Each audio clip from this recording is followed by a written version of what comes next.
তৃতীয় দিনাও খোৱাঙত অব্যাহত আছে চিকিৎসালয়ৰ স্বাস্থ্যকৰ্মী প্ৰতিবাদ দীৰ্ঘদিনীয়া বঞ্চনাৰ প্ৰতিবাদত 3 দিন ধৰি কৰ্মবিৰতি স্বাস্থ্যকৰ্মীসকলৰ যাৰ বাবে অচল হৈ পৰিছে খোৱাঙৰ চিকিৎসা সেৱা খোৱাং BPHC চিকিৎসালয়ৰ সন্মুখত 3 দিন ধৰি কৰ্মৰ পৰা বিৰত থাকি প্ৰতিবাদ মুখৰ কৰি তুলিছে NHM কৰ্মচাৰীসকলে সদৌ অসম স্বাস্থ্য ও কাৰিকৰী কল্যাণ সংস্থা চমুকৈ NHM কৰ্মচাৰীসকলে বিভিন্ন সমস্যা সমাধানৰ দাবীত 3 দিনকৈ খোৱাং BPHC চিকিৎসালয়ৰ সন্মুখত কৰ্মবিৰতি পালন কৰি প্ৰতিবাদত বহে স্বাস্থ্যকৰ্মীসকলে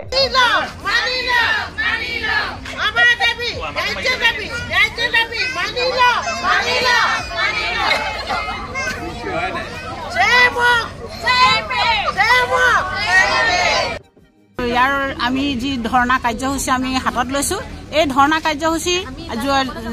ঠাইৰ পৰা আমি মুখ্যমন্ত্ৰী ডাঙৰীয়াক আমি কাটৰে অনুৰোধ কৰো যে 2006 চনৰ পৰা আমি যেহেতু আমি NSM আমাৰ জন্ম হৈছিল হে NSM ৰ জন্ম হওঁতে তেওঁৱে জন্ম কৰাইছিলে আমাৰ এই NSM হে NSM ৰ যদি জন্মই কৰাইছিলে তেতিয়া হলে আমাৰ সেই জন্ম দিয়া লৰা ছোৱালী বিলাকে কেনেকে খাইছে কেনেকে পাইছে কেনেকে পিন্ধিছে কেনেকে ফুৰিছে তেওঁৰ হেতু হিচাপ ৰাখাটো মুখ্যমন্ত্ৰী ডাঙৰীয়াৰ আমি কৰ্তব্য বুলি ভাবো আৰু আমি তেওঁলোকে বছৰে বছৰে যিবিলাক স্বাস্থ্য সেৱাৰ উন্নতিৰ কাৰণে যিবিলাক আমাক আঁচনি আগবঢ়াই গৈ আছে সেই আঁচনিবিলাক আমি নিজে আমি মূৰ পাতি লৈ তেওঁলোকে যেনে ধৰণে আমাক পৰিচালনা কৰিবৰ কাৰণে আমাক যেনে ধৰণে আমাক আদেশ দিছে আমি সেইমতে আমি আদেশ পালন কৰি গৈ আছো তেওঁলোকে যি প্ৰতিটো কৰ্মই আমাক আগবঢ়াই দিছে আমাৰ তলৰ বা আমাৰ NSM ৰ কৰ্মীসকলক সেইমতে কৰি মেলি আপোনালোকৰ যি আমূল পৰিৱৰ্তন হৈছে বুলি আপোনালোকে স্বাস্থ্য বিভাগৰ কথা যিমান দাবী কৰি আহিছে সেই দাবীবিলাক পূৰণ কৰিছে কোনে আমাৰ NSM ৰ কৰ্মীসকলে হে মুখ্যমন্ত্ৰী ডাঙৰীয়া মহোদয়ক আমি অনুৰোধ কৰিছো যে তেখেতে আমাৰ এই দাবীবিলাক পূৰণ কৰক 7 পে আমি বিচাৰিছো 7 পে ইতিমধ্যে আৰম্ভ হৈ গল আৰু 2026 চনৰ পৰা আকৌ 8 পে হ'বলৈ গৈ আছে হে 8 পে পোৱাটো আমাৰ অধিকাৰ কেতিয়া হ'ব নাজানো কিন্তু আমাক 7 পেটোকে আমাক যদি কৰি দিয়ে আমি হে তেতিয়া আমি নথৈ আমি আনন্দিত হ'ম আৰু আমাৰ লৰা ছোৱালীবিলাকক অন্তত আমি ক'ব পাৰিম আমি উৎসাহিত কৰিব পাৰিম যে আমি NSM ত কৰ্ম কৰিলেও যে আমি কিছু দৰমহা লৈ আমি যে পৰিয়াল পুহিব পাৰিম সেই কথাটো আমি এটা উদাহৰণ হিচাপে আমি থিয় হ'ব বিচাৰো সেই কাৰণে তেওঁ যাতে আমাৰ সমকামৰ সমদৰমহা দি আমাক আমাৰ দাবীসমূহ পূৰণ কৰি দিয়ে এ মহোদয়ৰ ওচৰত প্ৰাৰ্থনা আমাৰ দাবীখিনি তেওঁ আমাক মানি লওক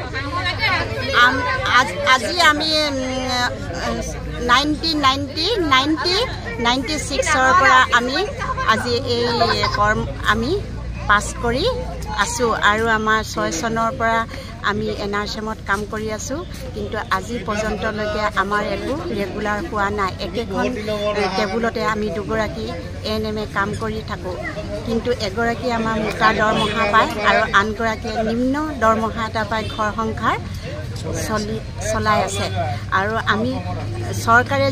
দিয়া যিমানখিনি দাবী আমি সকলো কৰ্ম আমি এফালৰ পৰা কৰি গৈ আছো কিন্তু কোনো আমি নকৰাকৈ থকা নাই কিন্তু আমাক চৰকাৰে কামৰ সমদৰমহা আমি পাব লাগে সেইকাৰণে আমি মুখ্যমন্ত্ৰীক কাটৰে অনুৰোধ জনাইছো আমাৰ দাবীখিনি তেওঁ যেন পূৰণ কৰে